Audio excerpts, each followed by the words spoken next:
Insurance fraud. This is the scary truth about eating deductibles, waiving deductibles, sign allowances, and all that. Yet, despite it being insurance fraud, and we know that it's insurance fraud, homeowners who are dealing with hail, wind, or hurricane claims are always hearing this from contractors. That guy will eat my deductible. He'll waive my deductible. He'll pay me to do my roof. And it makes it so difficult for us to win business. We lose deals. We have deals inked. They get pulled out from under us because there are sign walkers, as I call them. They see a yard sign and they're snakes. And they're like, oh, well, I could just pay this homeowner to get the roof. Talk about real salesmanship, real quality of work, right? Walk up to someone who went through all this work, earn someone's business legitimately, and then offer to participate in insurance fraud and pay them to do the roof. This is not sales. This is the stench of desperation. And it's soiling this industry, and it drives me absolutely batty. So in this video, I'm going to be teaching you the exact training that I just did in the back offices of about 7 different companies in Texas just last week between Houston, Dallas, and Austin to help those guys who are dealing with this deductible junk overcome it. And then I ran a sales appointment with Alex in the field and went through this exact process with a homeowner. So my wish and my goal, not my wish, my number one goal from this video is for you to leave this video with a new set of tools to communicate this to an insurance company. Now listen, if you think you know it all, if you've said that it's illegal, you are right. And at the same time, you're likely going to glean 1 or 2 little tweaks that you can make to this process that are going to help you lock in those deals. I'm also going to be backing this up with some exact language that's written on this very State Farm scope, along with the extra scary language from this nationwide scope. So I highly recommend that you stick around all the way to the end so you can see how this builds upon each other and the different layers we use to overcome the deductible objection with our homeowners.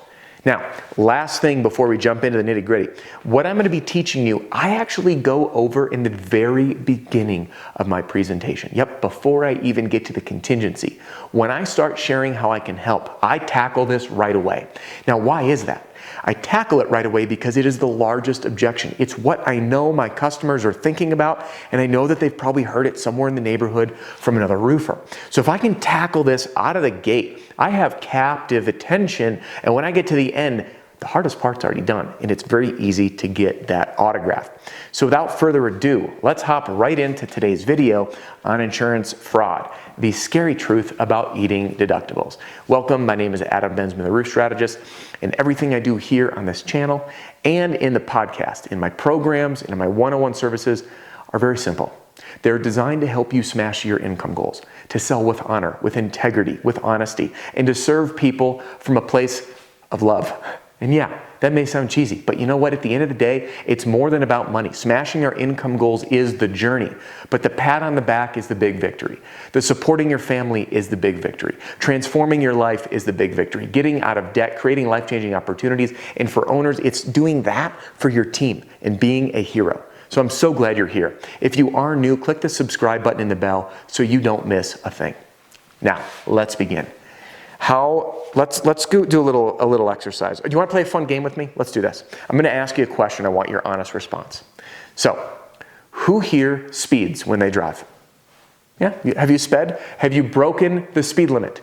Oh, you have. So that is illegal. Yet for some reason, you're willing to do it. You're willing to break the law, to maybe speed. Have you ever passed someone in a zone you're not supposed to? Yeah, it happens, right? You're in a hurry. So maybe passing. What about parking illegally? So we've all done this illegal stuff, and then you can layer in some of the other things that you might have done as a kid. We have all broken the law, but we take this calculated risk. So when we explain to a homeowner, because many of the sales reps that I met with, I'm like, hey, how do you do it? How do you talk with a homeowner and explain this insurance deductible thing? And they say, oh, well, I tell them it's illegal. Well, then I ask them this. Do you ever speed? Yeah. So you do things that are legal. So why would your customer not care if you said the deductible eating is illegal, but you're willing to do illegal things too? But if we change the dialogue and I said, hey, are you willing to participate in insurance fraud? A lot of silence. I have done this. I've asked these exact questions in rooms of 30, 40 sales reps. All right. You know what everybody says? Heck no. So the difference is when we hear insurance fraud, it is illegal, right? But it is a very different type of illegal. So I want you to stay focused on the fact that eating deductibles is insurance fraud. It is not just illegal. In fact, don't even say this anymore. We just need to stay focused on this fraud piece. Why? Because this describes what it is in a much more accurate way. Now here, my friends, is how I break it down with homeowners. Now I'm going to shift into a little bit of a role play mode, exactly as I've done this in the offices of numerous companies just in the last week between Houston and Dallas and Austin as I traveled to Texas, and I kept hearing that this is the biggest issue that they're facing down there. These guys just playing dirty, stealing jobs, and doing unethical practices, to be frank. So here's what I do. Mr. Homeowner, before we get started, by the way, watch this screen because I'm going to be writing down those key points. Mr. Homeowner, before we get started, I want you to know that you can choose anyone you want for this project. All right? Now, of course, I would love to earn your business, but it's important for you to know that you can choose anyone. Now, your insurance company can never force your hand to use anybody. They may ask for you to get estimates. They may ask for you to talk to people, but at the end of the day, you can choose anyone. Now, why is that? The reason is that this price is fixed, all right? It doesn't matter whether your claim's $2 million or $2,000. All you owe is your deductible, and there's no way around it, no legal way around it, which I'm going to be explaining here in a minute. So, Mr. Homeowner, may I ask, what is your insurance deductible? Oh, okay, it's $2,000. So I'm just going to write this down. So this is a $2,000 deductible, which, by the way, that is a contractual agreement between you and the insurance company. I'm going to repeat that. That is a contractual agreement between you and the insurance company. It has nothing to do with me. So that means whether your claim is $2,001 or $200,000, your deductible doesn't change. It's just the $2,000. Okay, that's it. So when I say you can choose anyone, here's why. Since this is a contractual agreement between you and the insurance company, whether there's stuff that's discovered in the process that the insurance covers, which I've seen happen, up to $7,500, $100 worth of stuff, and more even, that we've uncovered in the middle of a project, the insurance covers it. And guess what? Your deductible stays the same. Likewise, if you find someone who can do it cheaper, when you tell the insurance company, who are you saving money? You owe your deductible. Think of it like a copay when you go to the doctor. Now, if you're in there for a knee surgery, for example, and they find out that it's more invasive and it takes longer, they just do it, and you owe your copay. That's it. It doesn't matter what the surgery costs. So your roof is no different. So I want to explain to you, Mr. Homeowner, those things that, roofing companies come by and say they'll eat your deductible or waive your deductible. Most homeowners don't realize how they are doing it and the very serious consequences of allowing a contractor to do it. So if you don't mind, do you mind if I explain this to you and I'll show you an example based on your $2,000 deductible? And they say yes. Now, let's play along. So, Mr. Homeowner, I'm going to use just some very simple math because I'm pretty bad at math, but I want to show you how this works. So, let's say that the insurance comes out and we meet with the adjuster. We hop up on your roof and we do our assessment. Key word, guys, assessment, not estimate. I am assessing the damage. There's X feet of this, X feet of that. Now, the insurance company is going to plug all of this assessment, okay, key word, into Xactimate, the third-party estimating software. It's updated by month by zip code to reflect fluctuations in material and labor costs. So, again, fair market value. I actually don't touch the price. All I'm concerned about is what's on your roof and getting it restored. That we are installing things to the like, kind, and quality and up to the code of not only the local building code, but up to the manufacturer specification. So we know that if we're installing these shingles, we're doing it the way that the manufacturer says we should. So all I do is I go up there, it is very objective, we measure things, we document it, we submit it through this fancy software with all these fancy codes that are confusing, and it goes to the insurance company and they spit it out. And that's what comes up with this number. So the number isn't an estimate. An estimate's like, yeah, I could build your house, you're looking at like 200 and 250 square feet depending on finishes. That's an estimate. But an assessment is line by line by line. We're going to do this, we're going to do that, this feet of this feet of that. So that's how we come up to this total amount. So you, Mr. Homeowner, are going to owe just your deductible, which is $2,000, okay? So I'm just gonna write here, that's your deductible. So that leaves the insurance company paying for $18,000. All right, now, many homeowners think, oh, well, if I can find someone who could do it for $18,000, I wouldn't have to pay my deductible, right? Well, this is how people think, but it doesn't work like that. So when a contractor tells you that they can eat this deductible by doing it for $18,000 or less, here's what happens. And by the way, If you get an estimate and send this to the insurance company, they will just pay the $18,000. You still owe your deductible, so they're only going to pay $2,000. So watch how this works. $18,000 is what the insurance company will pay, but they don't pay the full $18,000 up front. They pay a portion up front, which is what's called the actual cash value, what the roof is worth today, used roof price, okay? So just for simple math, let's just say they paid $9,000, okay? So I'm just gonna write here as their first check. So what happens, Mr. Homeowner, is we get this first check, we collect our deposit and your deductible, and then we go ahead and do the roof. Then we go to your insurance company, we invoice them and say, we have done the roof and it was $20,000. So what do they do when they're done? They submit another check for $9,000. That's the second check. So first check's paid, second check's paid, you pay your deductible. All that math adds up to $20,000. You're all done. So Mr. Homeowner, this is what happens when a contractor says they can eat your deductible. What they do is they say, hey, I can do your roof for $18,000. And you think, great, deductible's waived, and you might be thinking it's kind of like a car claim. You get a check, you shop around, you do your thing, but it doesn't work like that with property damage claims on your home. So what a roofer will do is they'll get the roof done. I'm going to use a grave extreme. Let's just say it's $17,000. Okay, so you've got, this is the legal way to do it. And again, all those invoices go back to the insurance to let them know that you did it for that $20,000. So in this example, you get that $9,000, right, from the insurance, and then this contractor's like, hey, I can do your roof for $17,000. So what do they do? They're collecting $17,000 from you. Okay, and you're thinking, I'm going to walk away with $1,000 profit, and I don't have to pay my deductible. So what the roofer's doing is he's collecting $17,000 from you, but then he goes back to his insurance company and he says, we did the roof for $20,000. Why? Because that's the only way they're going to release this second check that you're seeing here. If they see that you did it for $17,000, they're only going to pay, what would that be, $6,000? Because you need to pay your deductible. I'm horrible with math on the fly, but my point is, someone correct me on the math. It's like I'm missing a link in my brain. My point is you would owe that $2,000 because that's your contractual agreement with you and the insurance company. So if they invoice for $17,000, then the insurance says, oh, well, that final check that's left, we're only going to give you the $6,000 because you still owe your deductible. So what they do is they lie to the insurance company, which puts you as a willing participant of insurance fraud.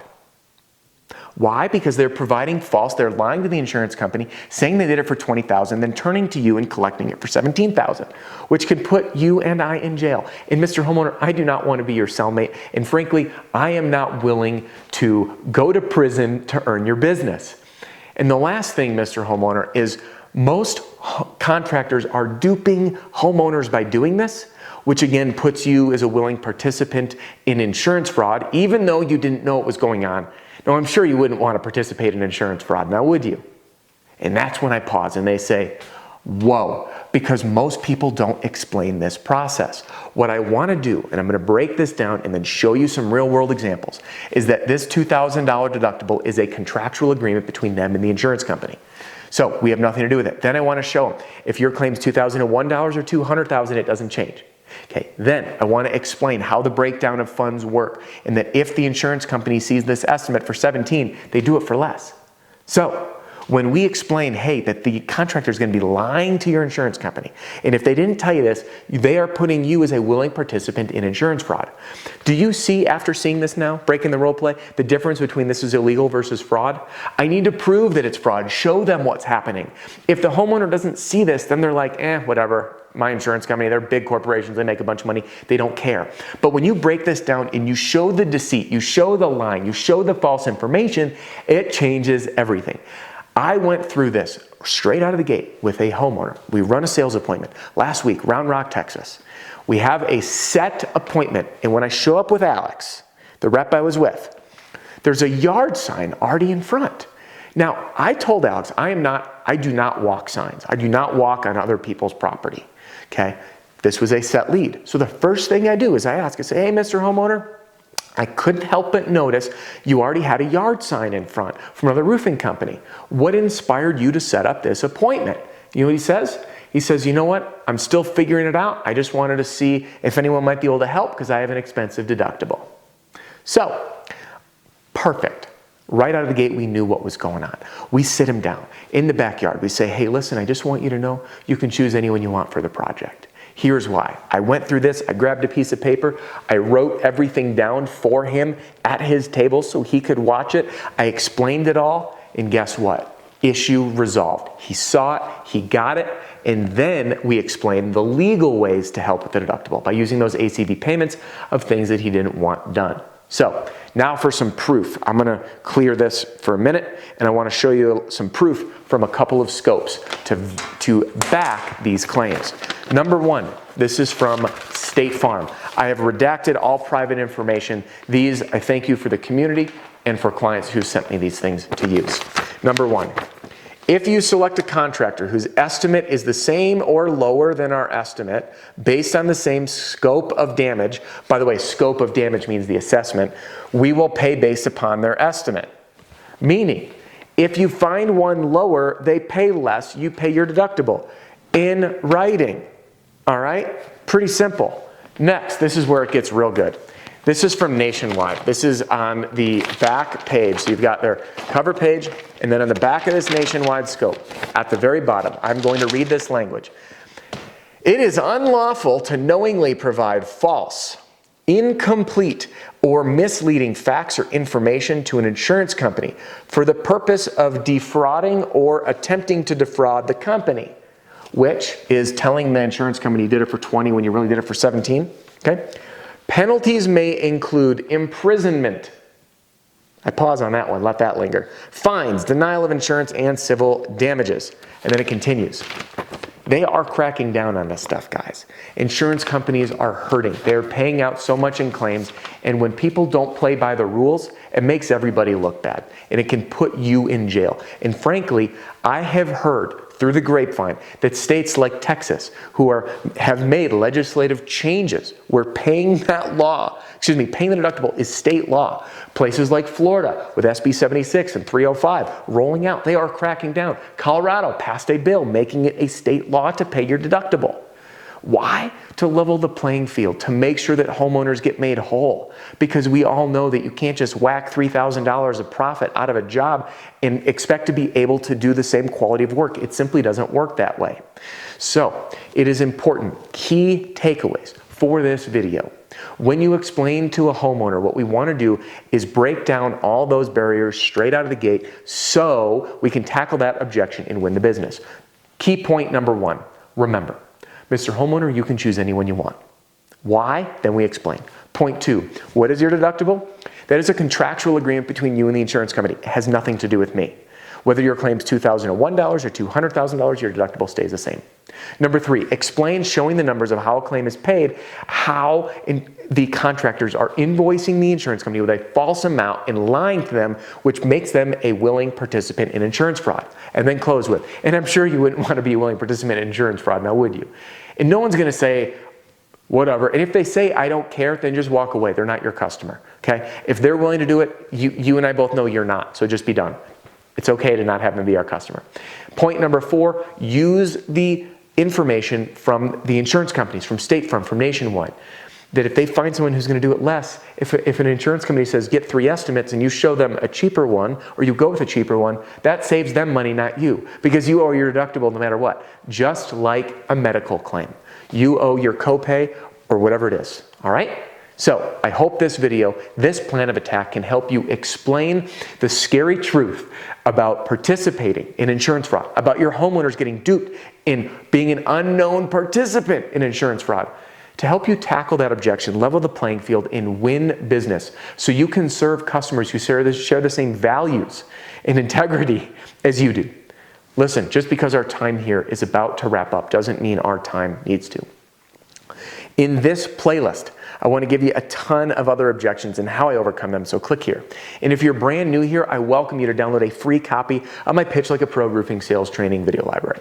And the last thing, just to close, if you're interested in my closing process, that is included with my complete closing strategy, along with the roofing sales success formula where you'll get it all. And all of that is available in the video descriptions below. you'll see why and how I tackle this objection straight out of the gate, and how you can do the same to win more deals and not get thrown off by that deductible objection. So click here for the objection library, and here for my Pitch Like a Pro Roofing Sales Training video library, 100% free, sent to your inbox. We'll see you soon.